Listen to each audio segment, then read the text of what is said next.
Dear students, welcome once again to the EduSat learning program. Today we are going to discuss about grouping of capacitors. In the previous class, we have seen how to calculate the charge on a capacitor, capacitance of a parallel plate capacitor with and without dielectric, the energy stored in a capacitor. Let us start with that point. If a capacitor of capacity C is charged with a potential V, then charge on the capacitor Q will be given as CV. The force between the plates Q square by 2A epsilon naught. The energy stored in the capacitor is half QV, Q square by 2C or half CV square. The electric field inside the capacitor between the plates E is a constant. Therefore, if we calculate the energy density, it is the energy per unit volume. So, this will give you half CV square divided by volume is A into D, putting the value of C as epsilon 0 A by D, you will get it is half epsilon 0 V by D square. V by D is nothing but your electric field, so it is half epsilon 0 E square. The energy density means the energy per unit volume. If you calculate in the electric field between the two plates of the capacitor, you will get half epsilon 0 E square. But the electric field is not constant for all type of electric fields.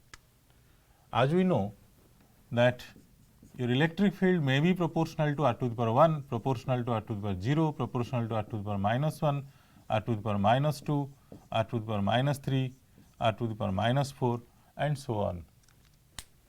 This is proportional to r to the power 0. This represents a constant or uniform electric field, and that is existing inside a parallel plate capacitor. But for electric field depending on distance r, how to calculate the energy? For that, let us take an example. Suppose we have a charge Q at origin and there is a sphere of radius r. Let us imagine a sphere of radius r, and we are going to calculate what is the amount of energy present beyond the circumference of this sphere.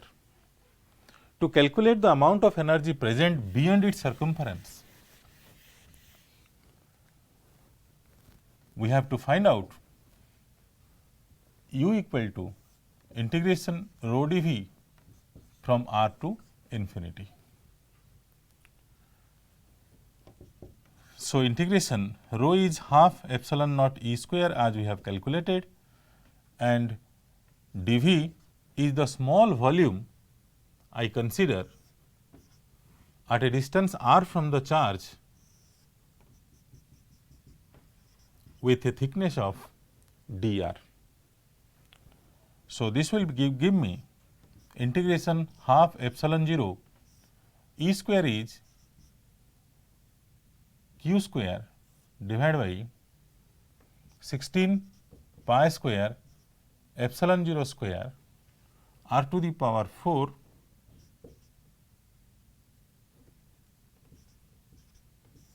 and dV is 4 pi r square dr. So, if I integrate this between the limits r to infinity, it is a very simple integration. It will be 1 by r square dr, it will be minus 1 by r, and when I put the limit, I will get simply it is Q square divided by 8 pi epsilon 0 square r. So, the energy which is beyond R up to infinity will be q square divided by 8 pi epsilon 0 square R. Okay. So, in this way, if the electric field is non-uniform, we can calculate the energy in the electric field by using this formula. So, now let us discuss about the grouping of capacitors. There are two major grouping.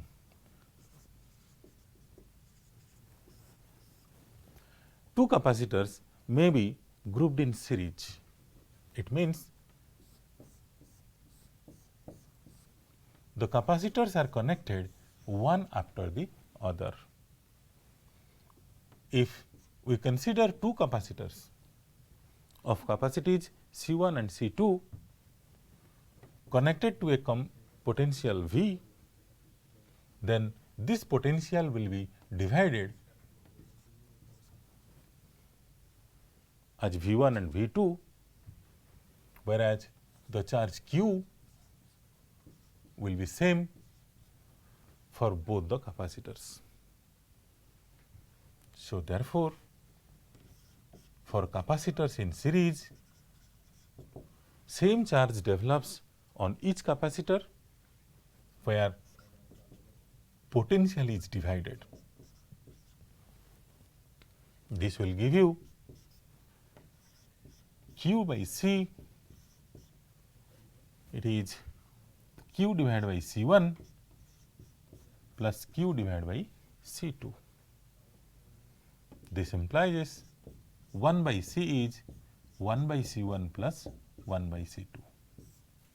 If I extend to n number of capacitors, then the effective capacity will be given by summation I 1 divided by C I equal to 1 by C.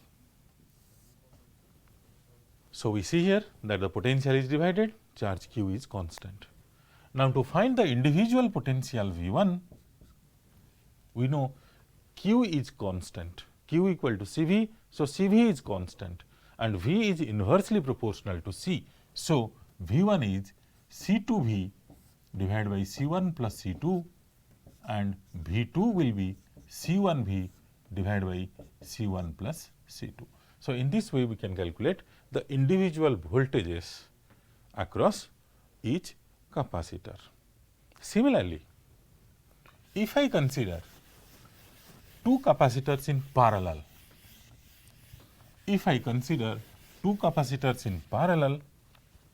means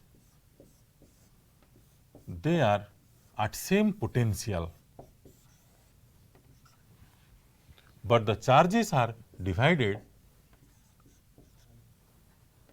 This is C1 and this is C2. Here V is constant, Q is divided. So, CV equal to C1V plus C2V. So, I get C equal to C1 plus C2. Therefore, extending to n number of capacitors, I get C equal to summation Ci I from 1 to n. It is the number of capacitors present in case of parallel grouping. Here, since Q is different, so I can write Q1 equal to C1V and Q2 equal to C2V. In terms of the total charge appearing on the capacitors, I can write here V is constant. V is constant means Q by C is constant or Q is directly proportional to C. So, Q1 is C1Q divided by C1 plus C2 and Q2 is C2Q divided by C1 plus C2. So, we can calculate the individual charges appearing on the capacitor by using this formula. This is about your series and parallel grouping. Let us consider a mixed grouping of capacitors. In a mixed grouping of capacitors, suppose I have a mixed grouping like this.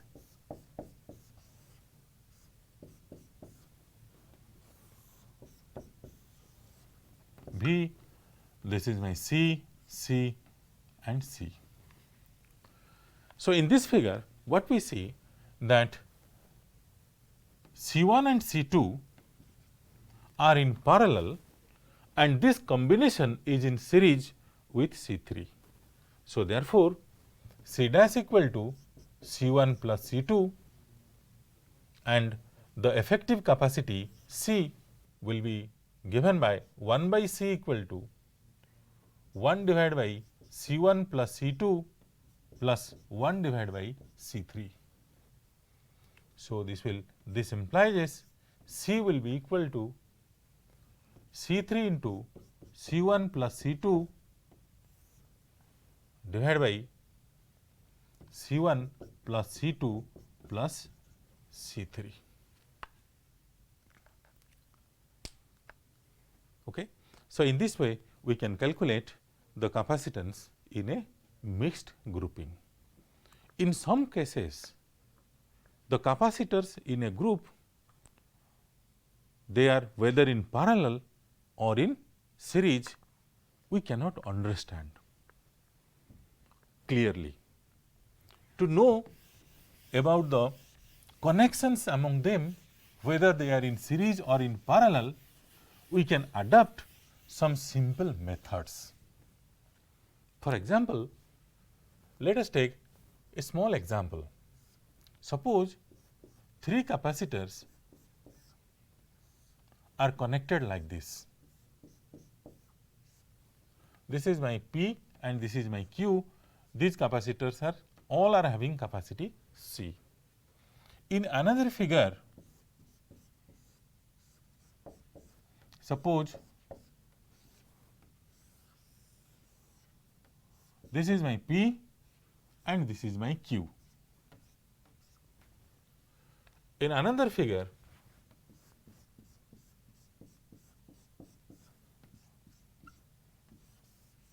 suppose this is my P and this is my Q. Now, let us find the effective capacitance between P and Q in all these 3 figures. In figure number 1, to calculate, you see, we cannot say which one is series and which one is parallel directly looking at the figure, because the figures are distorted. And therefore, let us adopt a very simple method. Let us number the joints. These are the joints.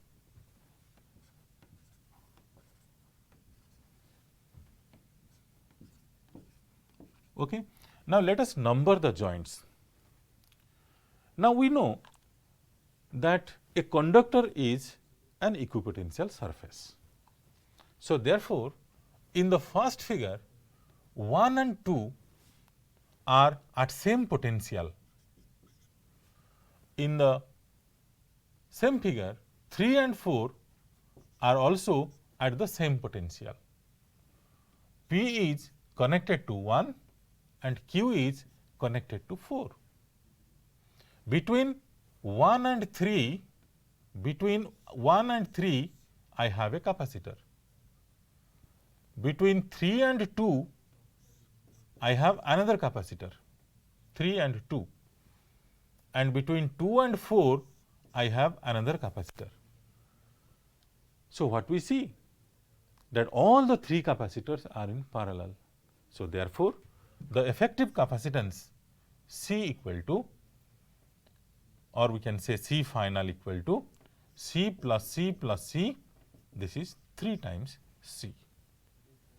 Similarly, in the second figure, again P is connected to point number 1, 2, 3 and 4 are at same potential and it is connected to Q. 1, 2, 1, 3 and 1, 4. There are 3 capacitors connected. So, all the capacitors are in parallel. So, C final is again equal to 3C. Similarly, in the third situation, here 1 and 3 are connected. So, 1 and 3 are at same potential, whereas 2 and 4 are at same potential. 1 is connected to P and 4 to Q. So, between 1 and 2 we get a capacitor, between 2 and 3 we get another capacitor, between 3 and 4 we get another capacitor. So, what we see, all are in parallel. So, the effective capacitance CF is again 3C in this case.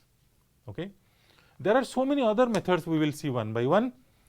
So, for just by looking at the figure we cannot say whether the capacitors are in parallel or not.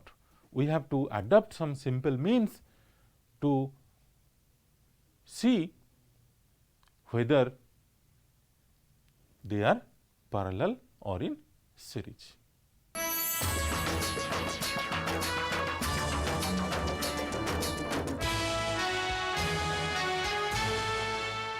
Now, let us expand our horizon to some complicated networks.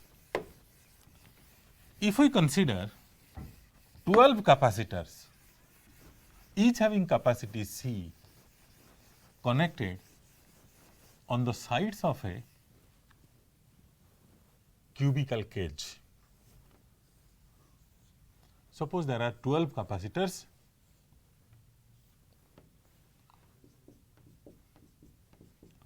each of capacitance C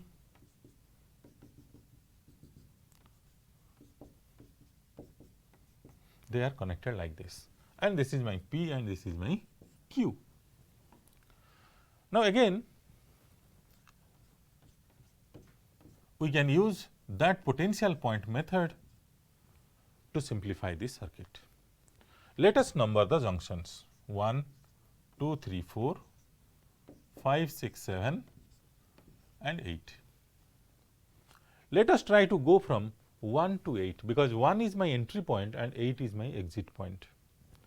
If I go from 1 to 8, I will have several paths like 1, 2, 6, 8, 1, 3, 5, 8 and 1, 4, 7, 8. You see, I may continue, but all the points are already plotted on the whiteboard. So, therefore, I should not continue, I should not lose time. So, 1 is at a potential, 2, 3, 4 are at same potential, 5, 6, 7 are at same potential and 8 is at a constant potential. So, therefore, 1, 2, 3, 4, 5, 6, 7 and 8. This is my Q and this is my P. Now, let us connect the capacitors 1, 2, 1, 3, 1, 4, 2, 5, 2, 6, 2, 5, 2, 6, then 3, 5, 3, 7, 3, 5, 3, 7 and then 4, 6, 4, 7, 4, 6 and 4, 7, 5, 8, 6, 8 and 7, 8. So, we can see that it is simplified to a very simple circuit of parallel and series capacitors. So, this is my 6C, 3C and 3C and 6C. So, 1 by CF equal to 1 by 3C, 1 by 6C, 1 by 3C. So, 6C, 5. So, C final equal to 6 by 5C. So, this is my answer. The final capacity is 6 by 5C. Okay. Now, if my entry and exit points are different, then also we can use the same principle to find out the grouping, whether they are in series or parallel. So, you have to take different set of equipotential points. Suppose for an example, if my Q is here, suppose it is connected to 7.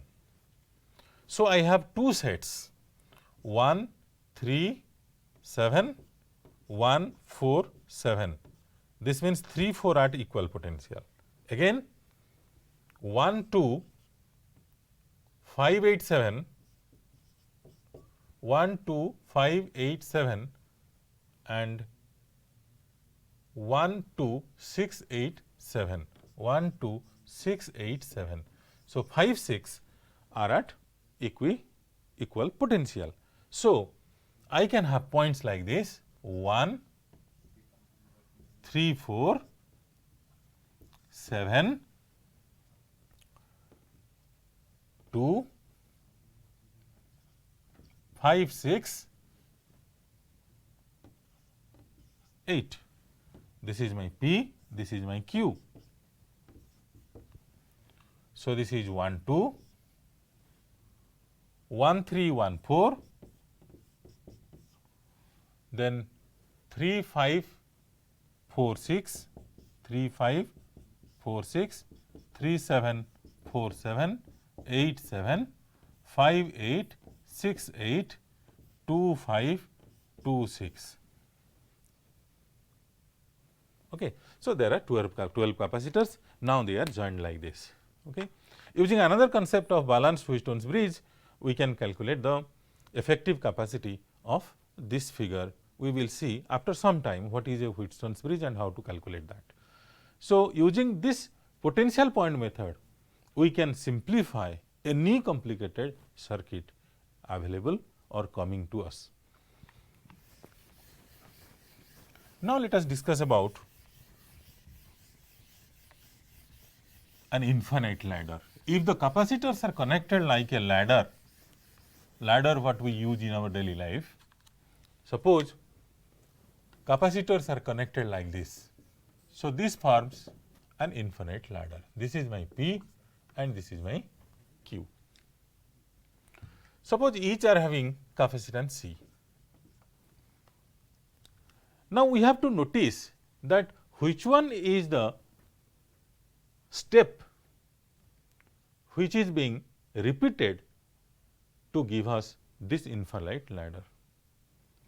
We have to left one step to left and the rest other is assumed to have a capacity of x, because if it is an infinite ladder, then the step of this ladder is also infinity. So, if I detach one step, again it will remain as an infinite ladder.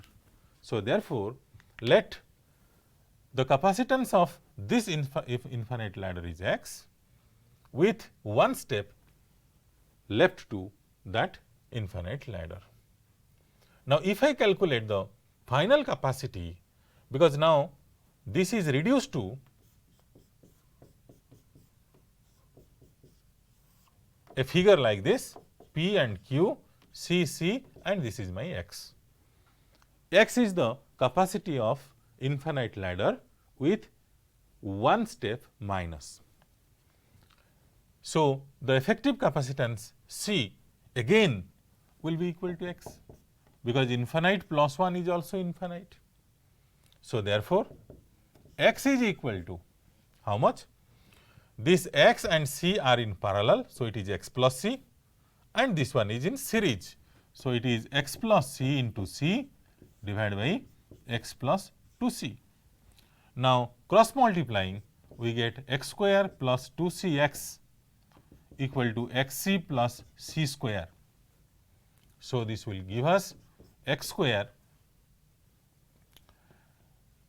plus cx minus c square equal to 0. So, my x is minus b plus root over of b square minus 4ac divided by 2a. So, this will be equal to root 5 minus 1 by 2 into C. So, if all the capacitors are having same capacity, if not having same capacity, it is all right, C1, C2, C3 and whatever it may be, but you should notice the step which is being repeated, it is very important. So, noticing that step, you have to keep one step left and the rest is your x. Now, the entire is your x. So, equating the two and using or solving a quadratic equation, you can find the value of the effective capacity of an infinite ladder. So, now let us consider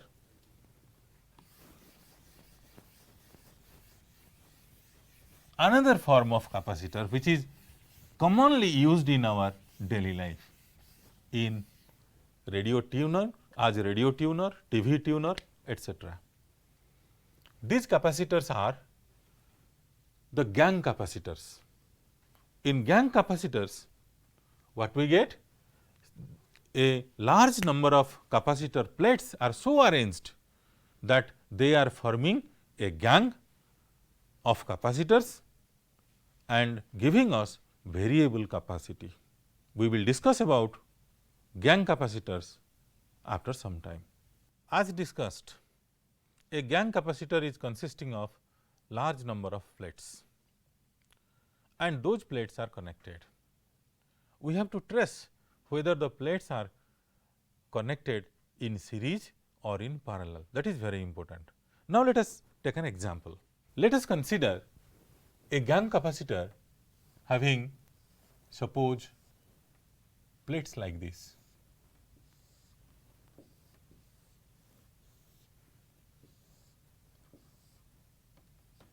Now, if this capacitor is charged,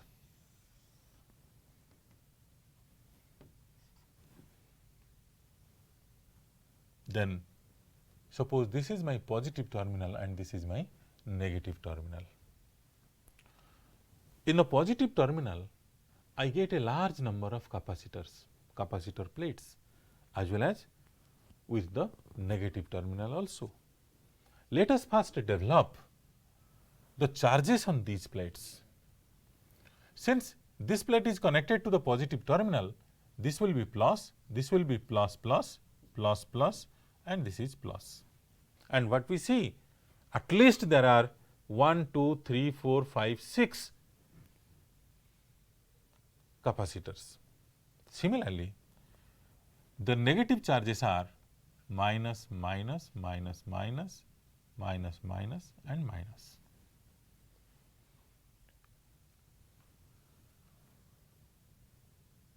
Okay. So, let us number the plates 1, 2, 3, 4, 5, 6, 7, 8.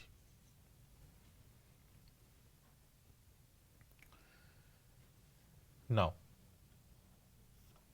my positive plate is having 1, 2, 3, 4, 5, 6, 7, 7 plates. 1, 2, 3, 4, 5, 6 and 7 plates. 1, there are 2 3s, 2 5s and 2 7s. Similarly, 1 2 is forming a capacitor, 3 2 is forming a capacitor, 3 4 is forming a capacitor, 5 4 is forming a capacitor, 6 5 or 5 6 is forming a capacitor, 7 6 is forming a capacitor and 7 8 is forming a capacitor. 2 4 6 8 all are connected to the negative terminal. So, clearly we see here that all the capacitors are in parallel. So, my effective capacity, final capacity of this Young capacitor will be 7 epsilon 0 A divided by D. If A is the area of each plate and D is the space between the plates, it is 7 epsilon 0 A by D. So, what we see? The plates are alternately connected and there are total number of 8 plates are there. So, in such situation, in general we can write it is n minus 1 epsilon 0 A by D. If the plates are alternately connected in a Young capacitor and n number of plates are there, then the effective capacity will be n minus 1 epsilon 0 A by D. But the thing will be different if we introduce a neutral plate between the two terminals or between the two plates. Like, now let us consider a Young capacitor like this. Suppose this is a Young capacitor, this is my positive terminal and this is my negative terminal. We can see clearly there is a neutral plate introduced between the inside the Young capacitor. So, this one will be plus, this is plus plus, this is minus and this is plus, this is minus, because the neutral in the neutral plate we will get bound charges as I have already told you, and this will come due to the polarization. So, equal amount of positive and negative charges will appear on the same plate on either side of the plate. So, if I suppose take a charge q here, then this will be my q by 3 and q by 3, and this is minus q, this is plus q, and this is minus q by 3, minus q by 3 and minus q by 3. If we calculate the charge on the neutral plate, we will say it is it is 0, because minus q by 3 minus q by 3 minus q by 3 is minus q and plus q, and that is equal to 0, and that has to be 0. Now, if I number the plates, then I get 1 3 3 1 3 3, this is my positive plate. 1 2 3 2 and 3 4, these are the negative plates of the neutral plate, and the positive plate is 4, negative plate is 5. Now, the capacitors are connected like this. The middle section is the neutral plate. This is minus, minus, minus, and this is plus. So, 3 capacitors are in parallel and one is in series. So, the effective capacity in this case, it is 3C or 3 epsilon 0 A by D and 1 in series. So, 3 by 4 epsilon 0 A by D. So, by dividing the charge and numbering the plates, we can see in a Young capacitor whether the capacitors are in series or in parallel. Okay. So, this is about our Young capacitor. Now, let us see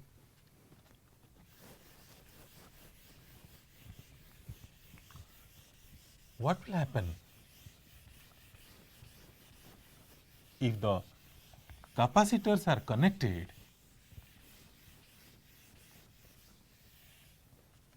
like this in the form of a bridge.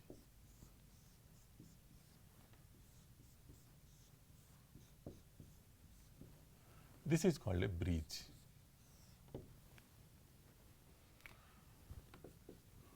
So, between P and Q, suppose this is my C1, this is C2, this is C3, this is C4 and this is C5. This is known as Wheatstone's bridge for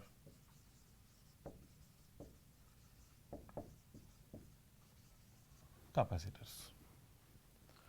The bridge is balanced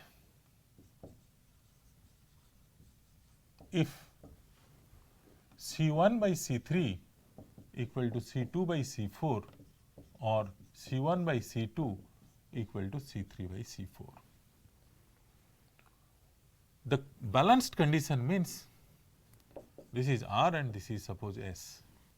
Potential of R is equal to potential of S, implies is VRS, VR minus VS is equal to 0. If the potential difference between the point R and S is 0, we can say the bridge is balanced. So, this capacitor C5 will have no use in the network.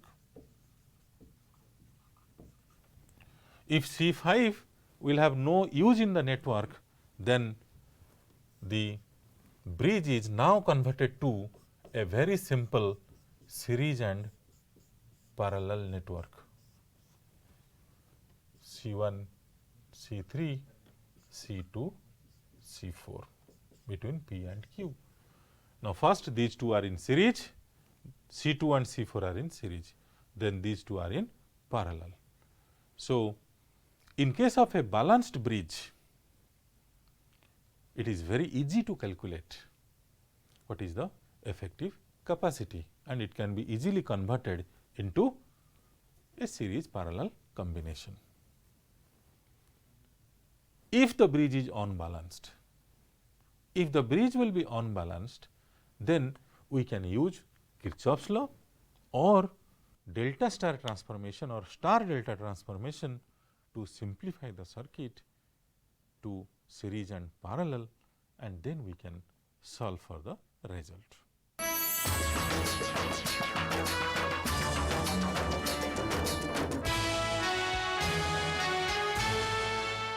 Now, let us see if the bridge is not balanced. Let us start with a particular example.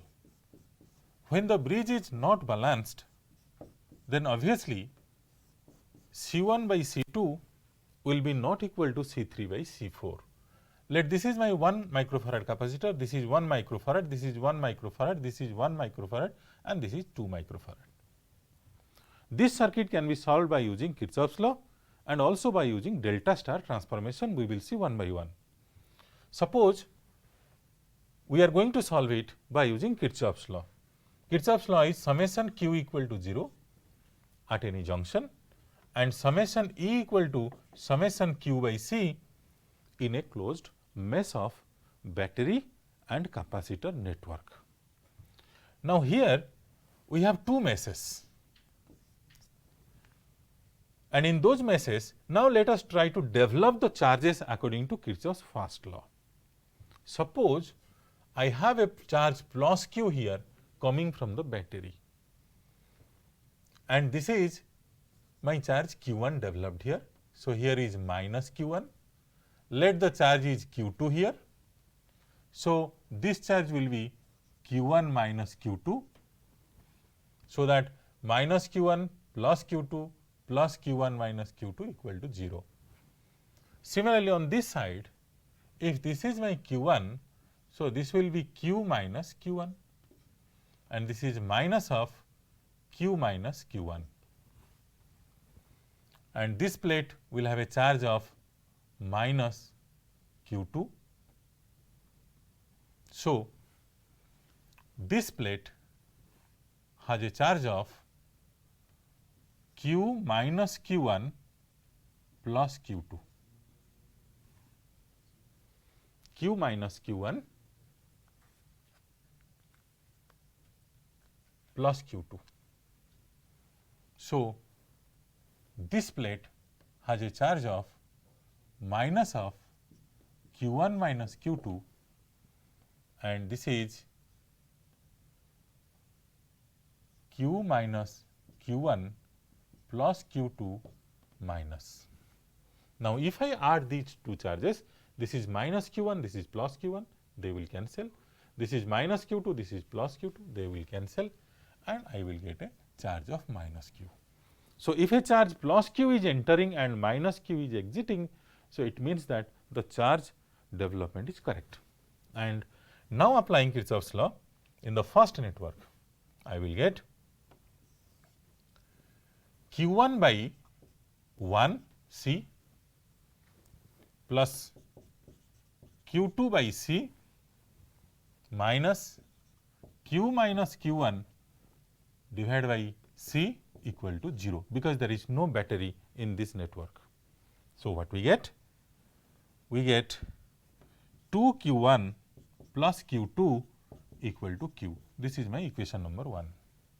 Similarly, in the second network, what we get? Minus Q2 by 1 plus Q1 minus Q2 divided by 1 minus Q minus Q1 plus Q2 divided by 2 equal to 0.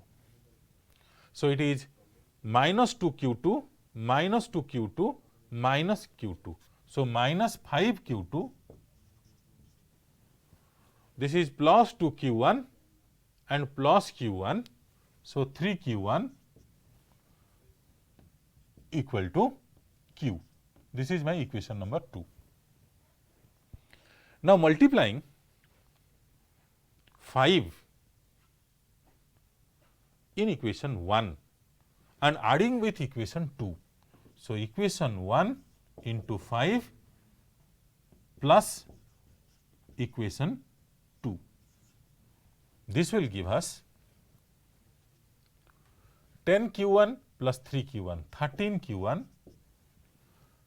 5 Q2 minus 5 Q2, they will cancel, and 5 Q plus Q is 6 Q. So, I get Q1 equal to 6 by 13 Q and Q2 equal to Q minus 2 Q1, Q minus 2 Q1 is 1 by 13 Q. So, Q1 and Q2 are calculated. Now, let us consider this point is A, this point is B and this point is C. So, V AC will be equal to V AB plus V BC. If the total charge is Q and total capacity is C, so this is equal to V AB is Q1 by 1, but V BC is Q1 minus Q2 divided by 1. So, this is equal to 6 by 13 Q and Q1 minus Q2 is 5 by 13 Q. So, C final equal to 13 by 11 microfarad if all are 1 microfarad and 2 microfarad itself.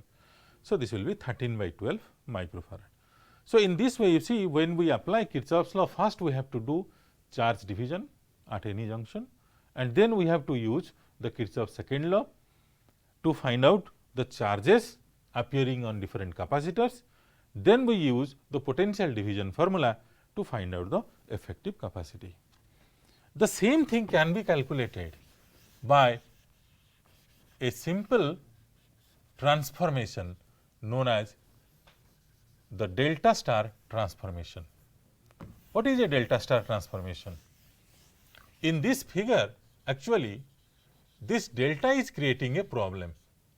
Delta means this triangle. This triangle is creating a problem. If I can convert this triangle into a star, then that star will be connected to the vertices like this. So, if a delta C1, C2, C3 is converted to a star to be connected like this, then the capacitor connected between C1 and C2 will be C1 plus C2 plus C1 C2 by C3. Similarly, this one will be C2 plus C3 plus C2 C3 by C1, and this will be C1 plus C3 plus C1 C3 by C2. By using this concept of delta star transformation, now let us see or reduce this figure into a figure like this. This figure will be reduced to a figure like this, where this is C1, C2 and C3 all are having 1 microfarad capacity. So, it is 1 plus 1 plus 1, it is 3 microfarad, 3 microfarad and 3 microfarad, this is 1 and this is 2. Now, if I calculate or simplify this one, I will get this is 3 by 4 and this is 6 by 5. So, 3 by 4, 6 by 5 and you calculate it out, this will be 13 by 11 microfarad. So, very simple, using delta star transformation we can convert a very critical network into a very simple series and parallel network. We can also use a star delta transformation if some star is creating a problem, then we can convert it to a delta to make it a simple series parallel circuit. Okay. Now, let us see about the grouping of charged capacitors. We have a capacitor of capacitance C1 charged to a potential V1 and another capacitor C2 charged to a potential V2. Suppose this is the positive plate of the capacitor and this is negative plate and this is the positive plate and this is the negative plate. Now, the charge on the first capacitor Q1 equal to C1 V1 and charge on the second plate, second capacitor will be Q2 equal to C2 V2.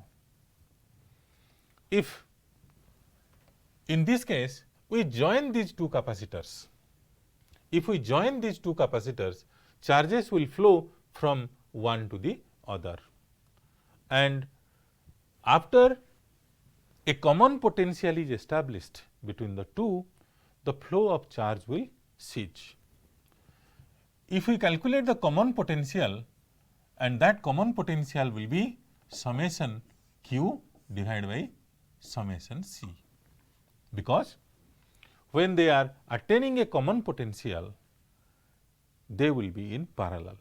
So, this is equal to Q1 plus Q2, the total charge, divided by C1 plus C2, or we write V equal to C1 V1 plus C2 V2 divided by C1 plus C2.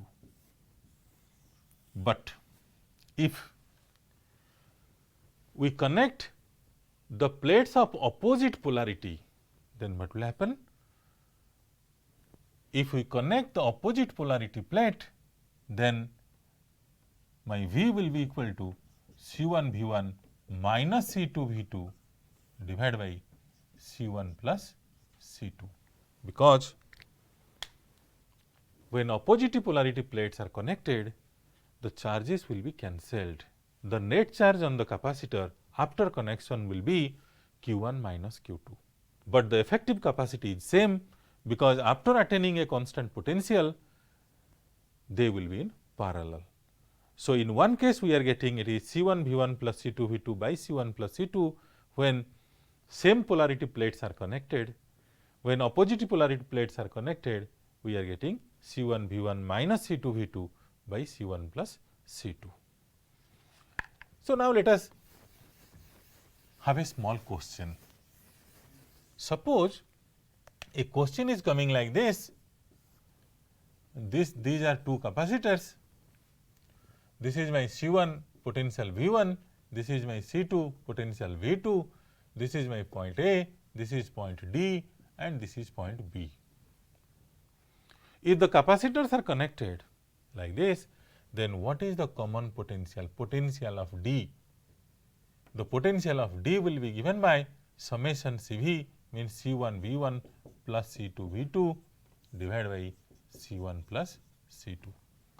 This formula will give you the common potential, but in this case we can also calculate the energy before and energy after connection.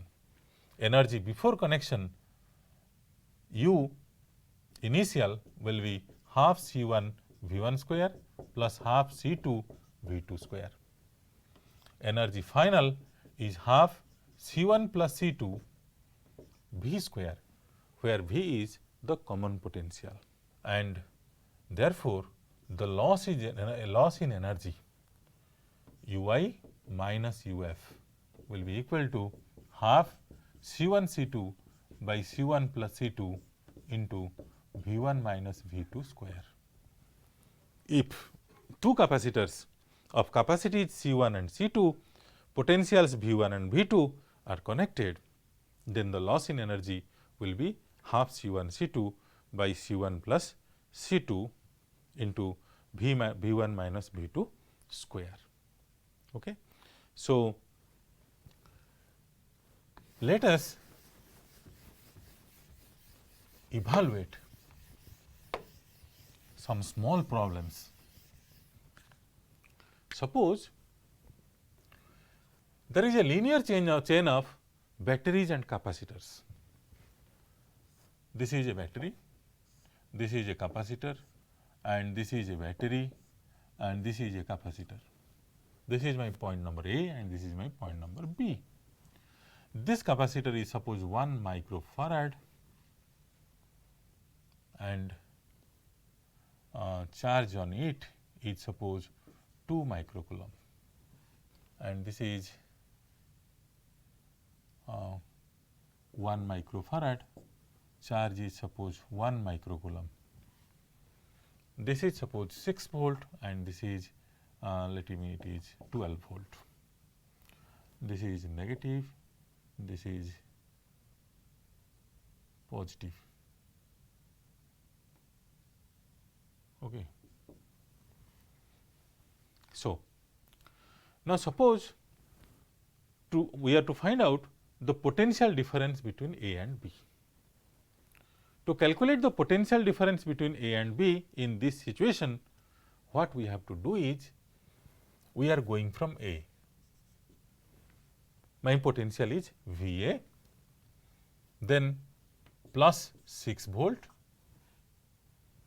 minus Q by C, it is 1 volt minus 12 volt and again plus 1 volt equal to VB.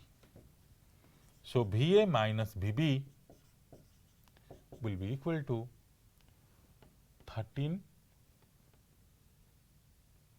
equal to 6 volt, 13 minus 7, it is 6 volt. So, the potential difference between A and B, VA minus VB will be 6 volt. So, this is my answer. So, in this case, what we have done is, you see, the capacitors normally they are passive elements in a circuit. If we along the path, if we are encountering the positive plate of a capacitor, then it will drop your voltage. But if you are crossing the negative plate of a capacitor, then you will add up your voltage. Similarly, on the path, during the path, if you are encountering the negative plate of a battery, then it is charging you, and if you are encountering the positive plate of a battery, it is discharging you. So, using this concept, we can calculate the potential difference between 2 points in a battery capacitor network like this. Okay. So, this is the potential difference between A and B. So far we have discussed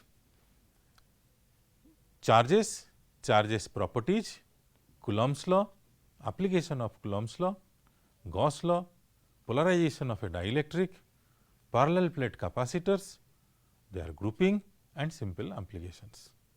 Thank you.